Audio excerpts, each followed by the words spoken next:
مفتی صاحب کہ اگر کسی نے ایک لڑکی کو ایک تصویر دکھا ہے جو بہت بدصورت لڑکی تھی، بہت ہی بدصورت، تو اس نے کہا کہ اگر تمہاری شادی اس کے ساتھ ہوتی تو تم کیا کرتے؟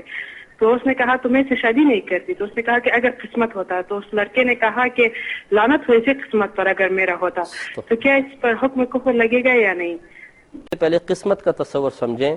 تقدیر، قسمت، نصیب، یہ سب ایک ہی چیز ہیں، اور اس کا مطلب یہ، اور مقدر بھی جس کو کہتے ہیں، اور مقدر یا تقدیر یا قسمت کا مطلب یہ ہے کہ اللہ تبارک و تعالیٰ کا وہ فیصلہ جو اس نے اپنے بندوں کے لیے ازل سے کر دیا، اسے کہتے ہیں قسمت اور تقدیر.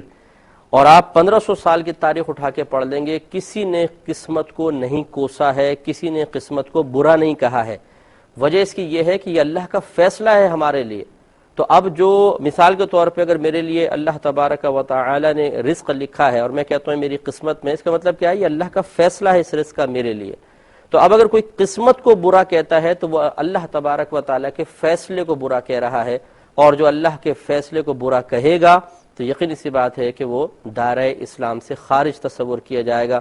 ایسے شخص کو چاہیے کہ فوراً سے پیشتر اللہ تبارک و تعالی کی بارگاہ میں توبہ کرے اور احتیاطاً تجدید ایمان اور تجدید نکاح کرے.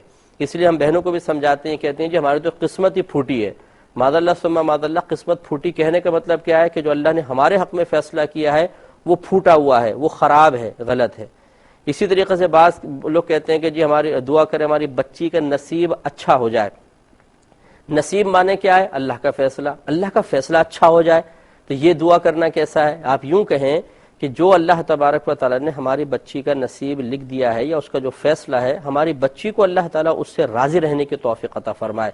کمال یہ نہیں ہے کہ معاذ اللہ ثم معاذ اللہ کے فیصلوں پہ اعتراض کیا جائے. کمال یہ ہے کہ اللہ کے فیصلے کے سامنے سر تسلیم خم کرتے ہوئے اللہ کی رضا کے مطابق اس فیصلے کو قبول کرتے ہوئے طرز عمل اختیار کیا جائے.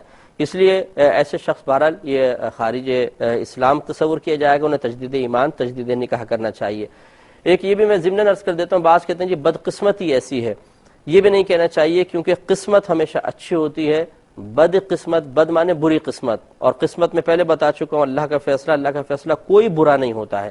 بعض اوقات ایسا ہوتا ہے کہ ہمارا وہی زاویہ نظر، ہماری سوچ، ہماری فکر اس کو برا سمجھ رہی ہوتی ہے، کیونکہ جو اللہ کا فیصلہ ہے بظاہر وہ ہمارے لیے نقصان لے کر آیا ہوتا ہے. جیسے دکان میں آگ لگ گئی مثال کے طور پر، تو بعض لوگ کہتے ہیں کہ یار یہ کیا بدقسمتی ہے میری کہ آگ لگ گئی. نہیں، ہمیں بظاہر یہ دکان میں آگ لگنا ایک برا محسوس ہو رہا ہے، اگر یہ اور یقینی سی بات ہے اللہ کا فیصلہ ہے تو ہمیں یہ فیصلہ بظاہر برا محسوس ہو رہا ہے، لیکن ایسا ہونا نہیں چاہیے. اللہ تعالیٰ کے ہر فیصلے میں ہزارہا حکمتیں ہیں، کبھی وہ کچھ دے کر آزماتا ہے، کبھی لے کر آزماتا ہے. لہٰذا اللہ کا فیصلہ ہمیشہ اچھا ہی ہوتا ہے، اسے برا نہیں کہنا چاہیے.